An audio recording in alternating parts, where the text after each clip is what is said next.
Be ready. 15 seconds.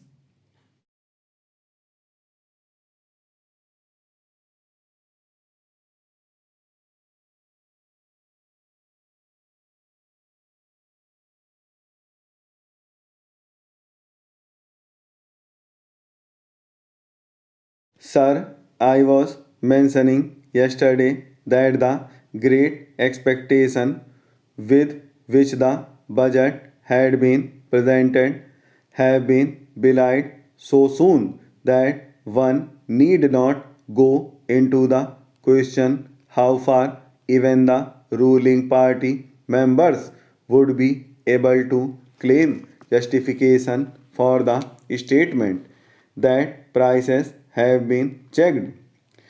My friend yesterday was talking here about the period of instability and indiscipline which had passed just before the present government took over. In discipline, in stability, in fighting, we are aware of these facts to the extent they plagued our party when we were in power. But, sir, I am afraid my friend had not seen the morning papers of yesterday. Otherwise, he would have been aware of the exhibition of unity that was being given by his party men at various places. In Chandigarh itself, there was a report of a regular fight having taken place between the members of his party, between supporters of the chief ministers of Haryana and the former defense minister, and they used fisticuffs and sticks, even stones were with the members of his party, which the ruling party is claiming, or maybe it was part of the new economic program which they are always talking about.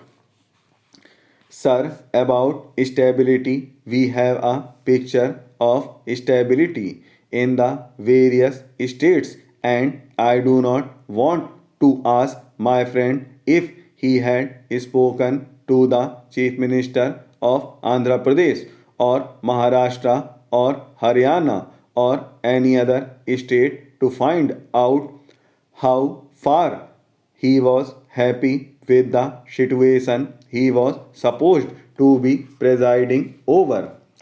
It is for anyone to see that for more than several months the administration in Andhra Pradesh is at a standstill. We do not know how many ministers are in the dissidents group and how many with the chief minister. This thing goes on. Right from the start, honorable member has been facing difficult weather in Maharashtra, although there have been explanations to prove and establish that there is no trouble. But people know more than to believe in this. With all this, the party deserves our good wishes and the finance minister our best hope in the difficult task that he has set himself to. It is not only a question of giving him lip sympathy or being apologetic for any word of criticism that our friend from that side may make. It is a difficult situation which has to be better managed. We were told that coal management has been improved during the last several weeks. Only yesterday there were reports that the South Central Railway has cancelled 21 trains because of shortage of coal. There are reports of mismanagement in the Food Corporation of India. There was a report in the Times of India that rupees 10 lakhs appears to have been lost because of dal having been purchased at exorbitant price in Madhya Pradesh. All these are going on. Honorable member said that if the present government and party cannot deliver the goods, no other government and party can deliver. And therefore he lent all his support to the finance bill. There have been talk of a lot of problems being prevalent in the country after a period of 50 years. I only want to remind him that many of the problems that plague us today have their roots in the past. I was going through a magazine published by Indian Oil which carried an article on energy crisis. It is said that this crisis has developed over a number of years, and the reference it gives was that when the development process began to decelerate in the mid 60s, development of energy sector was neglected far more than all other sectors. Starvation of adequate investment was not the only thing, but this was the worst part of it. The pattern of development of energy resources and their utilization have suffered grave distortions because, according to that article, there was a switch to refinance on growing import of oil in disregard of all expert advice and caution, and this led to the neglect of hydro sources.